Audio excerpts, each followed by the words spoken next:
আসসালামু আলাইকুম প্রিয় ভিউয়ার, আপনার স্মার্টফোনটিকে যদি আপনি ফাস্ট করে নিতে চান, কোনো কারণে আপনার স্মার্টফোনটি যদি স্লো হয়ে থাকে, তাহলে আপনার ফোনটাকে ফাস্ট করে নেওয়ার জন্য প্রথমে যেটা করবেন সেটা হচ্ছে আপনারা এইভাবে ক্লিক করবেন। ক্লিক করার পর দেখতে পারবেন ব্যাকগ্রাউন্ডে অনেকগুলি পেজ ওপেন হয়ে আছে। তো এই পেজগুলি প্রথমে নিচে ক্লোজ, ক্লিয়ার অল অথবা এই ক্রস চিহ্নতে ক্লিক করে এগুলিকে ডিলিট করে দিবেন।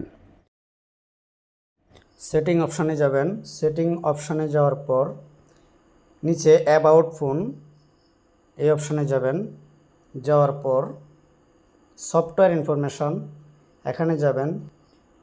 এই যে বিল্ড নাম্বার দেখতে পাচ্ছেন, এখানে কয়েকবার ক্লিক করবেন, তাহলে আপনার ডেভেলপার অপশানটা চালু হয়ে যাবে। আর ডেভেলপার অপশানটাকে আমি খুঁজে বের করব। সিস্টেম সেটিংস, এই দেখতে পাচ্ছেন ডেভেলপার অপশান। ডেভেলপার অপশানে ক্লিক করার পর আপনি স্ক্রল করে একটু নিচের দিকে আসবেন। দেখতে পাচ্ছেন অ্যানিমেটর ডিউরেশন স্কেল। আপনার ফোনে হয়তো এটা অন্য কোনো নামে থাকতে পারে, অ্যানিমেশন থাকতে পারে। আমার ফোনে আছে অ্যানিমেটর ডিউরেশন স্কেল। তো আমি অ্যানিমেশন ডিউরেশন স্কেলে ক্লিক করতেছি।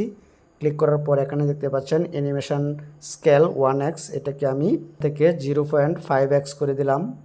5x করে দেওয়ার পর এইবার আমি ব্যাগে চলে আসব। তো এখন আমার ফোনটা আগের চাইতে অনেকটাই ফাস্ট কাজ করবে। দেখতে পাচ্ছেন ক্লিক করার সাথে সাথেই লোড হয়ে যাচ্ছে, দেখতে পাচ্ছেন ফেসবুকের পেজগুলো। তো এরপরের যে সেটিংস চলেন সেটা দেখি।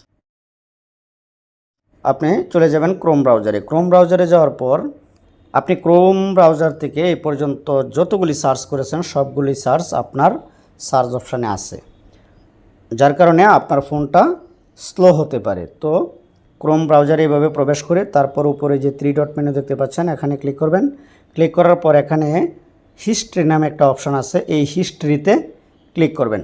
ক্লিক করার পর এখন দেখেন আপনি আপনার এই ফোন থেকে সার্চ করেছেন, যতগুলি কিওয়ার্ড সার্চ করেছেন সবগুলি এখানে আছে, দেখেন অভাব নাই। তো আমি আর আপনাকে দেখাচ্ছি না। এই অপশানগুলিকে ডিলিট করার জন্য উপর থেকে দেখতে পাচ্ছেন ডিলিট ব্রাউজিং ডাটা, এখানে ক্লিক করবেন। এখানে ক্লিক করার পর এরকম আরেকটি পেজ ওপেন হবে। এখানে দেখতে পাচ্ছেন লাস্ট আওয়ার উপরে, তো এই ড্রপডাউনে ক্লিক করবেন। ক্লিক করার পর এখানে নিচে দেখতে পাচ্ছেন অল টাইম, এই অল টাইম সিলেক্ট করে দেবেন। সিলেক্ট করে দেওয়ার পর এইবার তো এখানে দেখতে পাচ্ছেন browsing history, cookies and site data, cache image and file ইত্যাদি অনেক কিছুই আছে। তো এখানে সঠিক চিহ্ন দিয়ে এইভাবে, তারপর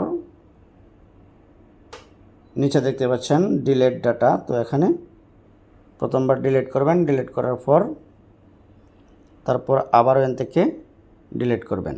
এখন দেখেন ডিলিট হচ্ছে, দেখতে পাচ্ছেন you will find your history here, সমস্ত ডাটা ডিলিট হয়ে গেছে। তো এরপর আপনার ফোনটা অনেকই ফাস্ট কাজ করবে। আশা করি এই কয়েকটি টিপস অনুসরণ করে আপনি আপনার স্মার্টফোনটাকে ফাস্ট করে নিতে পারবেন। আবারও দেখা হচ্ছে নতুন কোনো ভিডিওতে। ভালো থাকবেন সবাই। আসসালামু আলাইকুম ওয়া রাহমাতুল্লাহি ওয়া বারাকাতুহু।